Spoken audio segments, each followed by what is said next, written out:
জয় গুরু, জয় শ্রী শ্রী রাম ঠাকুর। পাঠ করে শোনাব শ্রী শ্রী রাম ঠাকুর ও মাধব পাগলা বইটি থেকে, লেখক শ্রী মুক্তানন্দ। প্রথমেই বলি, শ্রী শ্রী মাধব পাগলা কেমন ছিলেন, কেমন ছিল শ্রী গুরুদেবের প্রতি তাঁর মনোভাব। আমাদের মনে অনেক সময়ই আসে যে আমরা তো ঠিক মতো নাম জপ করে উঠতে পারি না, তার ফলে আমাদের ঠাকুরের প্রতি বা শ্রী গুরুদেবের প্রতি কি কোনো অন্যায় করা হচ্ছে।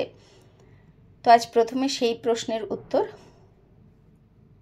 যা আমরা বইতে পাচ্ছি, এবং তারপর নামের প্রভাবে কিভাবে শ্রী গুরুদেবের দর্শন হয়, বা নামের প্রভাবে শ্রী গুরুদেবের দর্শন কিভাবে পেয়েছিলেন মাধব পাগলা, সেই ঘটনাই আপনাদের পাঠ করে শোনাব। আসুন শুনে নেওয়া যাক। মাধব পাগলার দীক্ষা গ্রহণের 2 বৎসর পরে শ্রী শ্রী ঠাকুর কাশী আসিয়া রামাপুরায় এক শিষ্যের বাড়িতে উঠিলেন। মাধব পাগলা এই সংবাদ পাইয়া শ্রী শ্রী গুরুদর্শন করিতে যান। শ্রী শ্রী ঠাকুর মাধব পাগলাকে জিজ্ঞাসা করিলেন, নাম জপ হচ্ছে তো? মাধব পাগলা উত্তর করিলেন, আমার দ্বারা কি করে নাম করা হবে ঠাকুর? আমার মন চঞ্চল, অস্থির, আমার দ্বারা নাম করা হবে না। শ্রী শ্রী ঠাকুর বলিলেন, একবারেই কি হয়? নামের গোড়া ধরেন, নামের গোড়া ধরিলেই সব হবে। মাধব পাগলার শ্রী শ্রী ঠাকুরের কথায় কাঁদো কাঁদো হইয়া বলিলেন, ঠাকুর, আমার মনে হয় আমার দ্বারা কিছুই হবে না। শ্রী শ্রী ঠাকুর সান্ত্বনা দিয়া বলিলেন, আপনার না হলে কি আমার ছুটি আছে? শ্রী শ্রী ঠাকুরের শ্রীমুখ হইতে এই বাণী শোনা মাত্র মাধব পাগলা ক্ষোভে ও দুঃখে মর্মাহত হইয়া শ্রী গুরুদেবকে প্রণাম করিয়া বিদায় হইলেন, এবং পথ চলিতে চলিতে ভাবিতে লাগিলেন, হায় হায়, এ কি সর্বনাশ! আমি যদি নিজে ঠিকভাবে নাম করিয়া উদ্ধার না হই, তাহা হইলে ঠাকুরকে তো আমার জন্য আবার জন্ম নিতে হবে। মনে মনে শ্রী শ্রী ঠাকুরকে বলিলেন, না না ঠাকুর, আমার জন্য তুমি আর আসিও না, আমার পাপ আমি ভোগ করিব, আমার জন্য তুমি দুঃখ সহিতে এ দুঃখের সংসারে আর আসিও না। মাধব পাগলা কিছুদিন পর্যন্ত এই কথা মনে মনে চিন্তা করিয়া নিজেকে শ্রী শ্রী ঠাকুরের নিকট অপরাধী মনে করিতেন এবং কাঁদিয়া ফেলিতেন।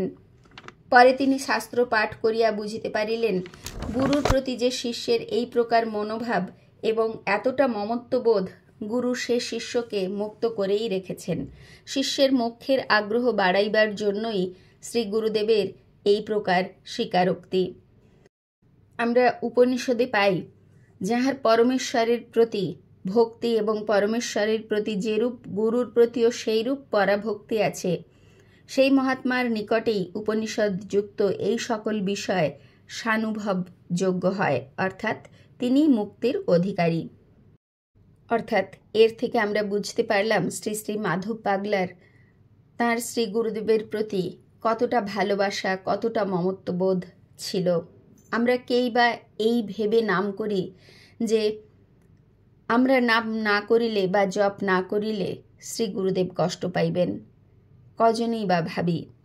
আর যখনই আমাদের মধ্যে এই ভাবনা চলে আসবে, তখন আমরা যেভাবেই হোক নাম জপ বা মন্ত্র জপ নিশ্চয়ই করতে থাকব। আমাদের সবার মধ্যে শ্রী গুরুদেব সেই সুবুদ্ধি দিন, এই প্রার্থনাই করি তাঁর কাছে। চলে যাই পরবর্তী ঘটনাটিতে। নামের প্রভাবে যে সব কিছুই সম্ভব এবং নাম কত শক্তিশালী তারই প্রমাণ পাওয়া যায় এই ঘটনাটিতে। অবশ্য তার জন্য আমাদের সেই বিশ্বাস থাকতে হবে, অথবা বলা যায় পাগলামি থাকতে হবে। কীরকম পাগলামি?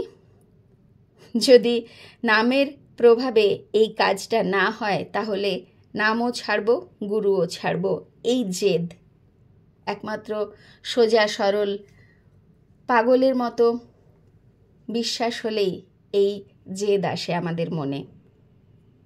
শুনে নিই ঘটনাটি। একবার শ্রী শ্রী ঠাকুর কাশী আসিয়া বীরেশ্বর পাঁড়ে ধর্মশালায় 6 নম্বর ঘরে রয়েছেন।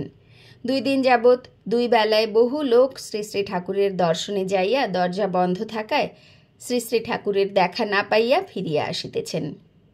শ্রী শ্রী ঠাকুর তখন কাহারও সহিত দেখা করিতেছেন না। 3য় দিবসে সকাল 9টায় মাধব পাগলা খবর পাইলেন যে শ্রী শ্রী ঠাকুর আসিয়াছেন এবং বীরেশ্বর পাঁড়ে ধর্মশালায় রয়েছেন তিনি।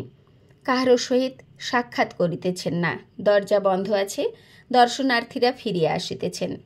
এই সংবাদ শুনিয়া মাধব পাগলা মনে মনে ভাবিলেন, গুরুদত্ত যে নাম জীবকে সংসার হইতে মুক্ত করিতে সমর্থ, সংসার বন্ধন হইতে মুক্ত করিতে সমর্থ, সেই নাম কি গুরুদর্শন করাইতে পারিবে না? আজ নামের প্রভাবেই গুরুদর্শন করিব। নাম যদি গুরুদর্শন করাইতে না পারে, তবে নামও ছাড়িব, গুরুও ছাড়িব। এই হচ্ছে পাগলামো। যাই হোক, এইরূপ কঠোর প্রতিজ্ঞা করিয়া ভক্তি শক্তি চালিত মাধব পাগলা বীরেশ্বর পাড়ে ধর্মশালা অভিমুখে দ্রুত পদে যাইতে লাগিলেন। অন্যান্য ভক্ত ও গুরু ভাইরা ফিরিয়া আসিতেছিলেন। তাহাদের সহিত পথে দেখা হইলে তাহারা মাধব পাগলাকে বলিলেন, এখন শ্রী শ্রী ঠাকুরের দেখা পাইবেন না, দরজা বন্ধ, ফিরিয়া চলুন। মাধব পাগলা বলিলেন, আচ্ছা যাই তো, দেখি কি হয়। এই বলিয়া তিনি বীরেশ্বর পাড়ে ধর্মশালায় উপস্থিত হইলেন। যে ঘরে শ্রী শ্রী ঠাকুর ছিলেন সেই ঘরটির সামনে আসিয়া সবিস্ময়ে দেখিলেন দরজা খোলা। মাধব পাগলা আনন্দে ঘরে প্রবেশ করিয়া শ্রী গুরুপদে প্রণত হইলেন। নামেরই জয় হইল। শ্রী শ্রী ঠাকুরকে প্রণাম করিয়া কাছে দাঁড়াইয়া দেখিলেন শ্রী শ্রী ঠাকুর একখানি ঠিকুজি তৈয়ারি করিতেছেন। হাতের অক্ষর বেশ সুন্দর, অঙ্কের হিসাবও চমৎকার, এবং বুঝিলেন শ্রী শ্রী ঠাকুর সংস্কৃত জানেন। মাধব পাগলা শ্রী শ্রী ঠাকুরকে বলিলেন, ঠাকুর, আপনি এর পূর্বে আমাকে যে প্রশ্ন করিয়াছিলেন, আপনি কোন শ্রেণীর লোক, আমি তো সে প্রশ্নের জবাব দিতে পারি নাই। শ্রী শ্রী ঠাকুর বলিলেন, উত্তর আমি চাই না, উত্তর আপনি নিজে নেবেন। শ্রী শ্রী ঠাকুরের শ্রীমুখ হইতে এ কথা শোনা মাত্রই মাধব পাগলার উপরোক্ত প্রশ্নের উত্তর তৎক্ষণাৎ মিলিয়া গেল। তখন মাধব পাগলা বুঝিতে পারিলেন তিনি কোন শ্রেণীর সাধক ভক্ত তাহা নিজে যাহাতে বুঝিতে পারেন, সেই জন্য শ্রী শ্রী ঠাকুর এই প্রশ্ন করিয়াছিলেন। পরে শ্রী শ্রী ঠাকুর ঈষৎ রাগতভাবে বলিলেন, মিথ্যা না বলিলে হয় না, মিথ্যার ব্যবসা না করিলে চলে না, কেবল মিথ্যা কথা। শ্রী শ্রী ঠাকুরের এই তিরস্কারে মাধব পাগলা দুঃখে ও অভিমানে কাঁদিয়া ফেলিলেন। কিন্তু এই তিরস্কারের প্রতিবাদে মাধব পাগলার মুখ হইতে কোনো কথাই বাহির হইল না। পরে শ্রী শ্রী ঠাকুরকে প্রণাম করিয়া ঘর হইতে বাহির হইলেন, এবং বাহির হইবা মাত্র দরজা বন্ধ হইয়া গেল। ধর্মশালার বাহিরে রাস্তায় আসিবা মাত্র মাধব পাগলা বুঝিতে পারিলেন ঠাকুর কেন তাহাকে তিরস্কার করিয়াছেন। তিনি মনে মনে চিন্তা করিতে লাগিলেন, হায় হায়, আমি তো সত্যই মিথ্যেবাদী। ঠাকুর তো ঠিকই বলিয়াছেন, কারণ লোকের মুখে শুনিয়াছি ঠাকুর ভাত রান্নার কাজ করিতেন, লেখাপড়া জানেন না।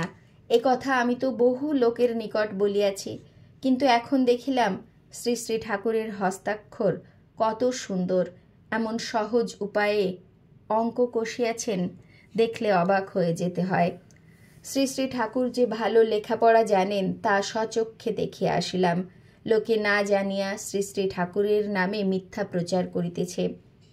আজ মাধব পাগলা অনুতপ্ত চিত্তে মনে মনে শ্রী শ্রী ঠাকুরের নিকট অপরাধ স্বীকার করিয়া ক্ষমা প্রার্থনা করিতে লাগিলেন।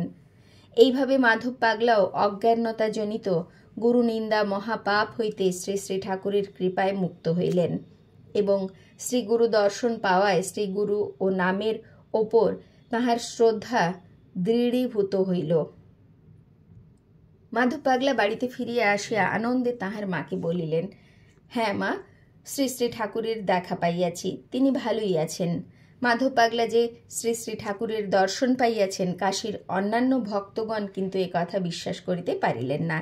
এমনকি সেই দিন মাধব পাগলার মাও শ্রী শ্রী ঠাকুরের দর্শন না পাইয়া ফিরিয়া আসিয়াছেন।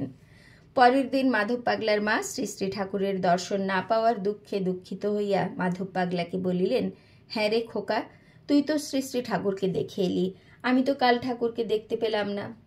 মাধব পাগলা তাহার মায়ের গুরুদর্শন না হওয়ার দুঃখে দুঃখিত হইয়া বলিলেন, মা, আজ তুমি শ্রী শ্রী ঠাকুরের দর্শনে যাও, নিশ্চয়ই তাহার দর্শন পাইবে। যদি দরজা না খোলে তবে আমি দরজা খোলার ব্যবস্থা করিব। মাধব পাগলার মা এই কথা শুনিয়া পাগলার বন্ধু যদুবাবুকে অর্থাৎ যদুলাল বন্দ্যোপাধ্যায়কে সঙ্গে লইয়া শ্রী গুরুদেবের দর্শনে গেলেন এবং গিয়া দেখিলেন দরজা বন্ধ। ভিতর হইতে শ্রী শ্রী ঠাকুরকে বলিতে শোনা গেল, কে আমায় ডাকছে, শিগগির দরজা খোলেন। শ্রী শ্রী ঠাকুরের এই কথা বলার পর দরজা খুলিয়া গেল। মাধব পাগলার মা ও যদুবাবু শ্রী শ্রী ঠাকুরের দর্শন পাইলেন এবং সেই দিন হইতে সকলেই শ্রী শ্রী ঠাকুরের দর্শন পাইতে লাগিলেন।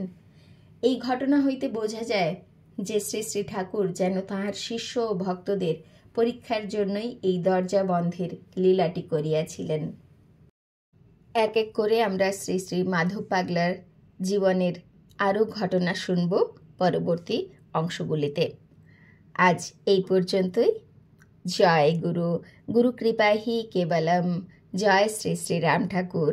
জয় গুরু।